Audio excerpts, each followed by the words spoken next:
Podcast Jornal Comunidade News.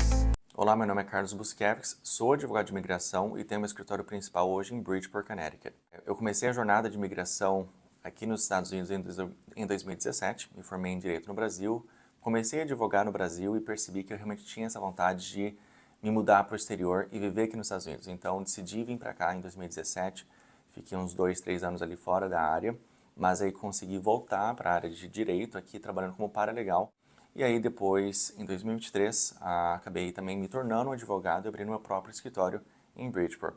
Tenho meu escritório principal em Bridgeport e senti que tem uma carência muito grande aqui em Denver, então decidi abrir meu escritório para atendimentos aqui dentro do Sabrina Business Center, no 235 Main Street, Denver. Então, a partir de agora do mês de novembro, a gente vai estar realizando esses atendimentos aqui na cidade também, para poder facilitar as consultas, as coletas de documentos e estar mais próximo da comunidade brasileira aqui da cidade. Me apaixonei pelo direito de imigração por causa da minha jornada mesmo, né? Quando eu vim para cá, passei pelo processo de legalização e tive dificuldades de encontrar um advogado que tivesse essa empatia com o imigrante, né? Que às vezes o advogado, a experiência que eu tive na minha época foi que eu era mais um caso. Então, eu estava buscando um advogado que talvez abraçasse a nossa história, a nossa jornada como imigrante aqui nos Estados Unidos. Então, eu tenho isso como meta aqui no escritório, sempre poder abraçar as pessoas, abraçar a história dessas pessoas, porque eu sei quanto é difícil ser imigrante nesse país. Passei pelas mesmas dificuldades e vejo realmente a dificuldade diária, a luta diária dos imigrantes aqui. Que desde o idioma, desde a cultura, desde a distância da família, da impossibilidade às vezes de voltar ao Brasil, da saudade, do medo de perder tudo que eles construíram aqui. Então, sei o quanto é importante às vezes encontrar um profissional que eles conseguem confiar e conseguem compreender a dificuldade que eles passam diariamente nesse país. Decidi trabalhar com direito de imigração realmente pela paixão pela comunidade brasileira. Continua a possibilidade do imigrante que entrou pelo México se legalizar através de um casamento com um cidadão norte-americano? Então, a lei ela continua sendo a mesma e é sim possível realizar a legalização se você é casado com um cidadão americano e entrou pelo México. Obviamente que existem alguns fatores que podem determinar a direção do processo, facilitando ou às vezes dificultando, mas em regra geral sim, é possível. É um processo um pouco mais longo porque exige que você faça um pedido de perdão e no fim desse processo uma visita consular no seu país de origem, nesse caso o Brasil. Então, é obrigatório que a pessoa retorne ao Brasil para fazer uma entrevista no consulado americano no Rio de Janeiro. Mas é um processo que continua funcionando, tem vários clientes que se legalizaram através desse processo. Assim, se eu pudesse quebrar esse processo em etapas, né? A primeira etapa desse processo é a validação que o casamento é de fato um casamento de boa-fé. Então é um processo que o americano peticiona o imigrante, é um processo que leva uma média de 1 ano, e no final desse processo nós temos uma entrevista com o oficial de imigração aqui nos Estados Unidos para determinar se de fato esse casamento é um casamento de boa-fé. Após a aprovação, de fato agora a imigração acredita que esse casamento é um casamento verídico, um casamento que é feito não para fins de imigração, aí nós iniciamos então o pedido de perdão. O foco do pedido de perdão é demonstrar como o cidadão americano vai sofrer se aquele imigrante for deportado ou se o americano for obrigado a se locomover, a se mudar para o Brasil. Então, o foco do pedido de perdão não é no imigrante mais, é agora sim no sofrimento do cidadão americano. A gente precisa demonstrar que aquela pessoa, que aquele cidadão americano precisa do imigrante. É um processo que no momento está demorando uma média de 3 a 4 anos, e após a aprovação do perdão, então, o perdão seria pela entrada pelo México e pelo acúmulo de presença ilegal aqui nos Estados Unidos, a pessoa sai do país, vai para a entrevista no Brasil, sem ter punições, sem ter que ficar no Brasil por 10 anos, porque já recebeu o perdão aqui dentro dos Estados Unidos. Então a pessoa vai para o Brasil, faz a entrevista no consulado americano, é um processo que dentro do Brasil vai demorar uma média de 4 a 6 semanas, então não é algo que a pessoa precisa passar 6 meses no Brasil, 1 ano no Brasil, a gente está falando de semanas. E aí, após então a finalização do processo no consulado americano no Rio de Janeiro, a pessoa já volta com o status de residente permanente, que seria o Green Card. Isso vem com base no que a gente passa aqui no escritório, né, diariamente. A gente já conseguiu finalizar vários processos, legalizar várias pessoas através do processo de casamento e pedido de perdão com a entrevista consular. Então é algo que realmente funciona e já finalizamos vários casos assim, e todos os nossos casos tiveram sucesso. As pessoas conseguiram realizar o perdão e fazer entrevista no Brasil e voltar em segurança aqui para os Estados Unidos. É verdade que o brasileiro tem a possibilidade de se legalizar nos Estados Unidos através do processo de asilo? A lei do asilo, ela não proíbe nenhuma nacionalidade específica, então, na verdade, todas as pessoas de qualquer lugar do mundo, elas podem aplicar para o asilo. Obviamente que são vários fatores que vão determinar a força do caso, a viabilidade do caso.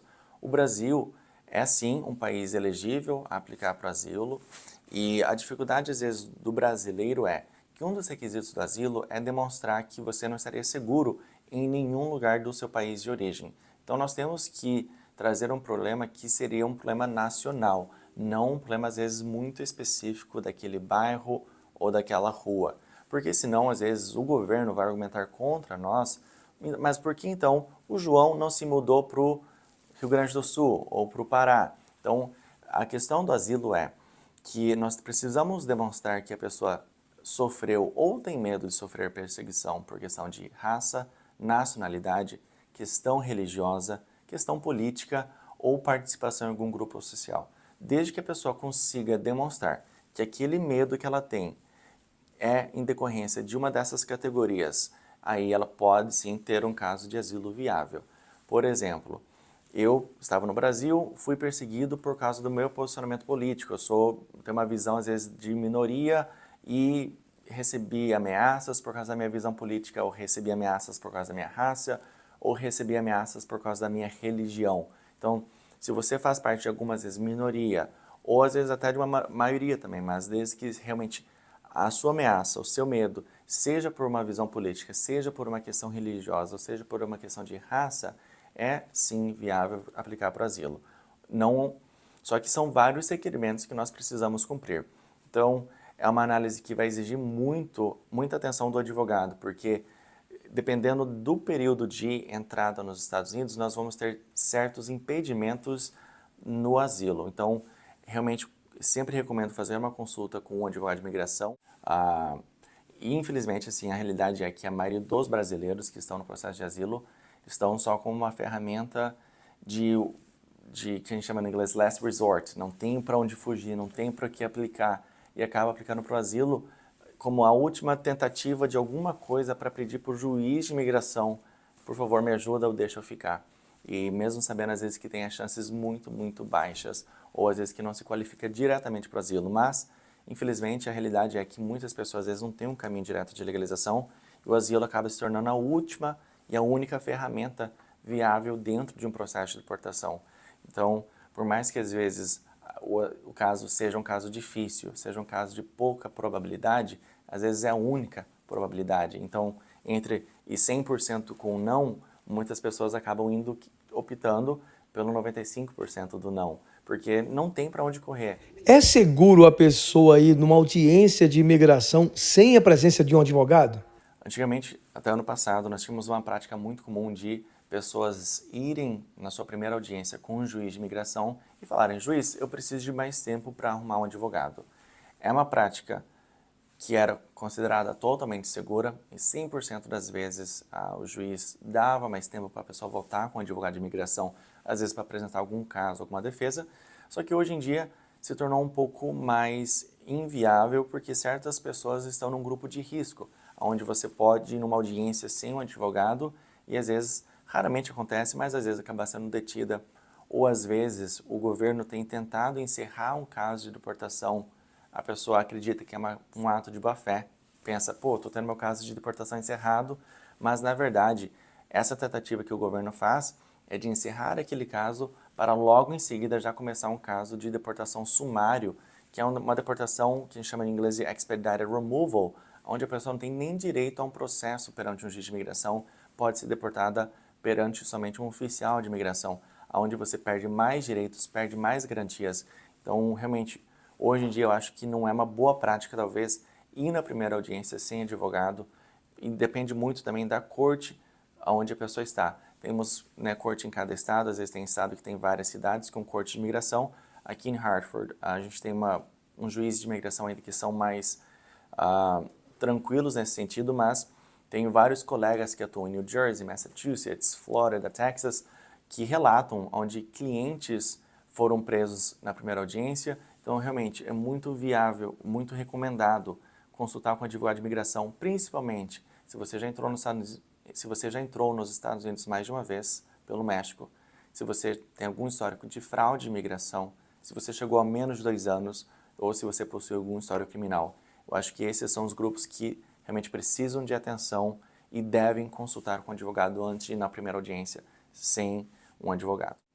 Olá, moradores de Danbury. Se você tem alguma dúvida de imigração, meu nome é Carlos Eduardo Buskiewicz e sou advogado de imigração e agora estarei fazendo atendimentos aqui no Sabrina Business Center, no 235 Main Street, e será um prazer responder as suas mensagens e ajudar você e a sua família com as suas dúvidas de imigração. Meu telefone está aqui no vídeo, fique à vontade para mandar mensagem no WhatsApp ou fazer uma ligação que a gente vai te atender. Eu gostaria de agradecer então ao jornal Comunidade News e ao senhor Lúcio China pela oportunidade de estar gravando aqui hoje e de poder estar em contato com a comunidade brasileira aqui da cidade de Danbury.